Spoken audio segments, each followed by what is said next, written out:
Hello दोस्तों, नमस्कार। तो मैं अनिल पांडे आप सभी का हार्दिक स्वागत एवं अभिनंदन करता हूँ।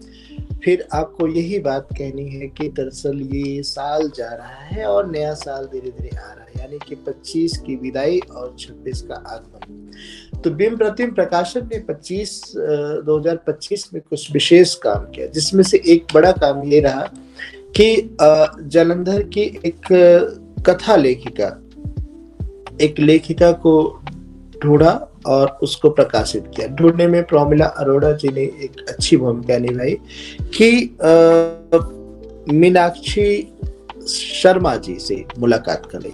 मीनाक्षी शर्मा बेसिकली जालंधर दूरदर्शन के तमाम कार्यक्रमों में एंकरिंग से लेकर के वाचन तक करती रही हैं, और जब उनकी यह पांडुलिपि हमारे पास पहुंची तो हम देख करके वाकई आश्चर्य में रह गए कि ऐसी प्रतिभाएं अभी बहुत से हैं जिनकी किताबों का प्रकाश में आना बहुत जरूरी है। या तो प्रकाशक, फिर वही बात कि प्रकाशक और संपादक, ये दोनों अपनी भूमिका को लगभग भूल से चुके हैं। जिन प्रकाशनों का काम होता प्रकाशकों का या प्रकाशन संस्थानों का काम होता था दूर दराज के क्षेत्र में रहने वाले लोगों को ढूंढना और उनको पब्लिश करने का काम करना, वे कहीं ना कहीं पैसों की चकाचौंध में खो गए। उनके लिए हर एक व्यक्ति जो लिखता है वो किसी न किसी रूप में पैसे कमाने या देने का साधन भर है, न कि व्यक्तित्व आदि। बिंब प्रतिबिंब प्रकाशन ने इस क्षेत्र में एक ठीक सक्रियता दिखाते हुए ऐसे रचनाकारों को ढूंढने और उन्हें प्रकाशित करने में कभी कोई कमी नहीं रखा। गहरी बात कहानी संग्रह के माध्यम से आप मीनाक्षी शर्मा के अनुभव और उनके जीवन दृष्टि को समझ सकते हैं।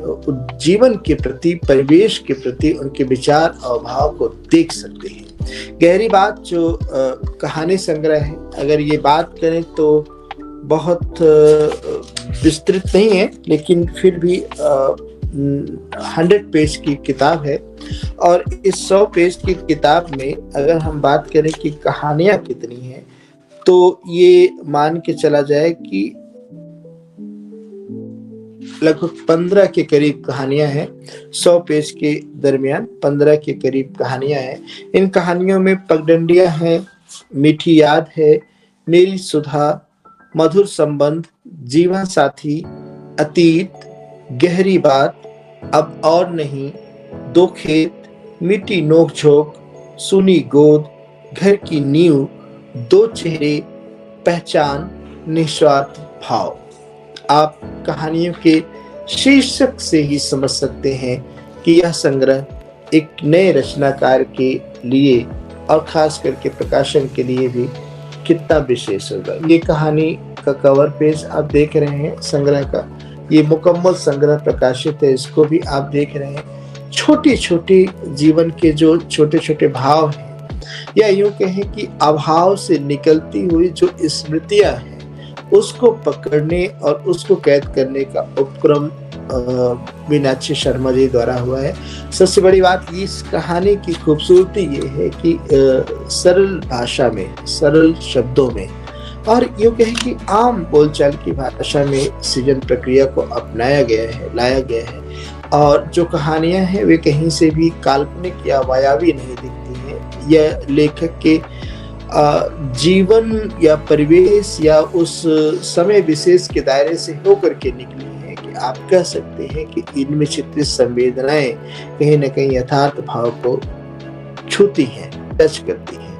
तो बिंब प्रतिबिंब प्रकाशन से 100 पेज के इस कहानी संग्रह को मंगाने के लिए आप संपर्क कर सकते हैं। निसंदेह नए रचनाकार हैं और नए रचनाकारों के पास अनुभव का जो व्यापक परिदृश्य है वह विशेष है, उसको समझने और देखने लायक है। तो मीनाक्षी शर्मा की कथा दृष्टि को समझने और जानने के लिए और उनके अनुभव संपन्न जीवन से गुजरने के लिए आप देखेंगे कि अभाव किस तरीके से व्यक्ति को तोड़ता है और बाद में वही जब रचनात्मक धरातल का रूप लेता है तो पता नहीं कितनों के लिए प्रेरणा का माध्यम बन जाता है। आप इस कहानी संग्रह के माध्यम से जान सकते हैं। तो देर न करें, बिंब प्रतिबिंब प्रकाशन से जुड़े रहें।